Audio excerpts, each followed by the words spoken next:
I am Valerie Plame. I am a former covert CIA operations officer.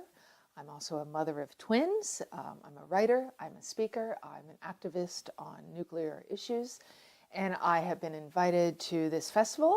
I did a talk on the background of how I came to be known as a more public figure, and I'm also participating in a panel on global populism. What I was doing for the CIA, I was recruiting foreign spies to provide, hopefully, good critical intelligence to senior US policymakers.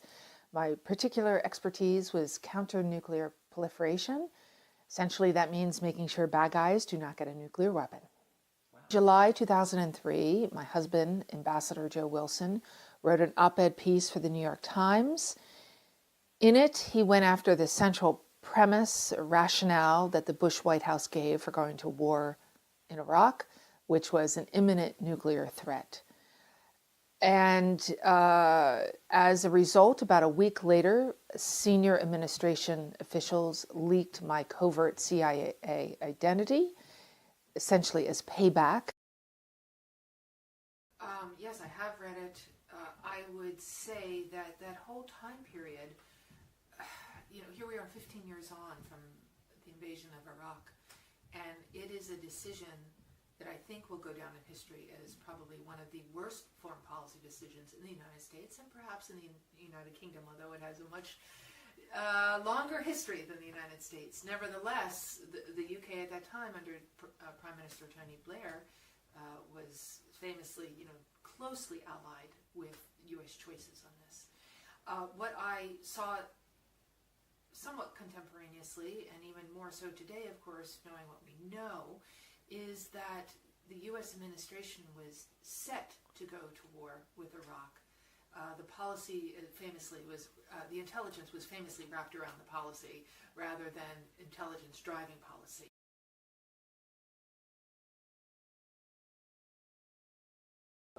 No.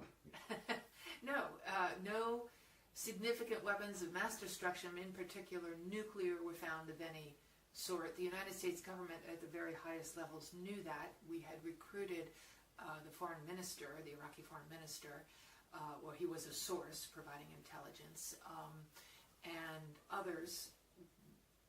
And again, extremely complicated question, but why the United States at the highest levels chose to ignore the understanding of that and still proceeded is the subject of many, many books and lots of ink. But yeah, I think it was Richard Pearl who was in the Pentagon in the run-up to the war and shortly thereafter, talking about how, or Paul Wolfowitz, if you will, the marketing of the war in the latter half of 2002, how you market a war. And the thing that gets people to sit up and take notice is go, hey, psst, they got a nuclear weapon. That makes people pay attention. Whether it's in the US or the UK, the politicization of intelligence is always a possibility and always a threat and always must be guarded against. It happens and you try to pull back and reestablish semblance of trust with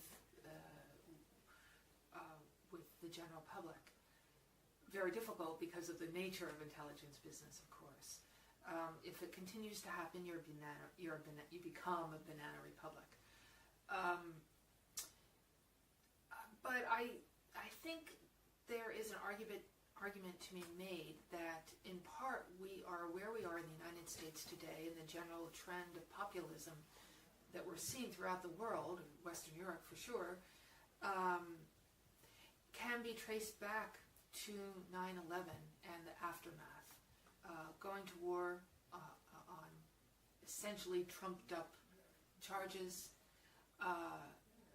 democratic institutions being eroded in ways that we didn't fully appreciate at the time, a deep mistrust of those institutions. It was created a world to where we are today, where you sort of have people with pitchforks out in the streets, we've had enough.